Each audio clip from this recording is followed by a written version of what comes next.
Hello everyone, welcome to Legal Update. Today's topic for discussion is professors accused of forcing namaz.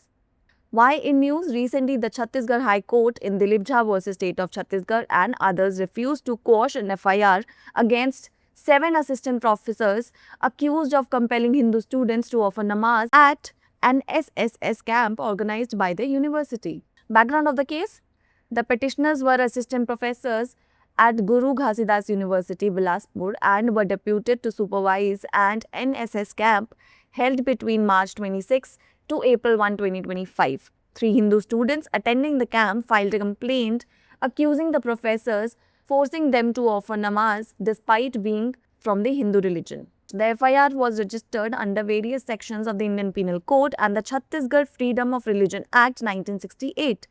The petitioners argued that the complaint was politically motivated, citing that 14-15 days delay in filing and the fact only 3 out of 150 Hindu students raised the allegations.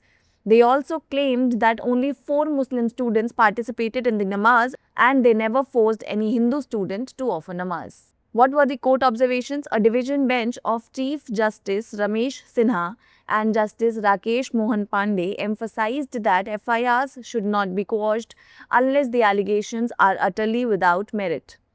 The court noted that petitioners were on bail and the investigation was ongoing with the charge sheet not yet filed. It deemed it inappropriate to comment on the merits of the case at this stage. The petition to quash the FIR was dismissed and no relief was granted to the petitioners. Provisions involved: first, Section 190 of the BNS, which deals with unlawful assembly; Section 196, subsection 1, subsection B of the BNS, which prohibits the acts that are prejudicial to the maintenance of harmony between different religious groups, and Section 196, subsection 1, subsection C of the BNS relates to the imputation, assertion, and action that may cause national disharmony.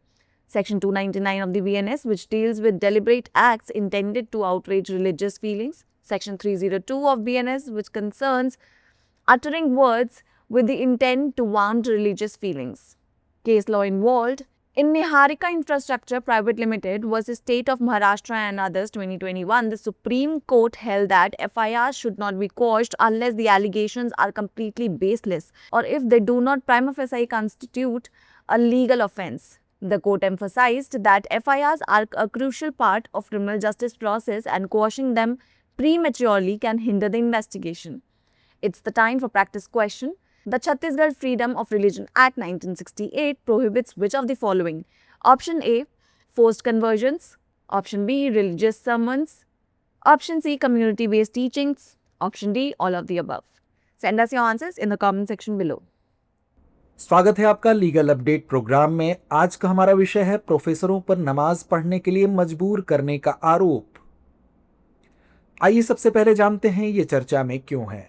हाल ही में छत्तीसगढ़ उच्च न्यायालय ने दिलीप झा बनाम छत्तीसगढ़ राज्य एवं अन्य मामले में 7 सहायक प्रोफेसरों के खिलाफ दर्ज FIR को रद्द करने से इनकार कर दिया, जिन पर उनके विश्वविद्यालय द्वारा आयोजित NSS शिविर में हिंदू छात्रों को नमाज अदा करने के लिए मजबूर करने का आरोप था। आइए सबसे पहले जानते हैं मामले की पृष्ठभूमि को। याचिकाकर्ता गुरु घासीदास विश्वविद्यालय बिलासपुर में सहायक प्रोफेसर थे और उन्हें 26 मार्च से 1 अप्रैल 2025 के बीच आयोजित NSS शिविर की निगरानी के लिए नियुक्त किया गया था। शिविर में भाग लेने वाले 3 हिंदू छात्रों ने शिकायत दर्ज कराई कि प्रोफेसरों ने उन्हें हिंदू धर्म से होने के बावजूद नमाज पढ़ने के लिए मजबूर किया। यह FIR भारतीय दंड संहिता और छत्तीसगढ़ धार्मिक स्वतंत्रता अधिनियम 1968 की विभिन्न धाराओं के तहत दर्ज की गई थी। याचिकाकर्ताओं ने तर्क दिया कि शिकायत राजनीति से प्रेरित थी। उन्होंने शिकायत दर्ज करने में 14-15 दिनों की देरी की और इस तथ्य का हवाला दिया कि 150 हिंदू छात्रों में से केवल 3 ने आरोप लगाए थे। उन्होंने यह भी दावा किया कि नमाज में केवल 4 मुस्लिम छात्रों ने भाग लिया था और उन्होंने कभी किसी हिंदू छात्र को नमाज पढ़ने के लिए मजबूर नहीं किया। आइए अब नजर डालते हैं न्यायालय की टिप्पणी पर। मुख्य न्यायाधीश रमेश सिन्हा और न्यायमूर्ति राकेश मोहन पांडे की खंडपीठ ने इस बात पर जोर दिया कि FIR को तब तक रद्द नहीं किया जाना चाहिए जब तक कि आरोप पूरी तरह से निराधार न हो।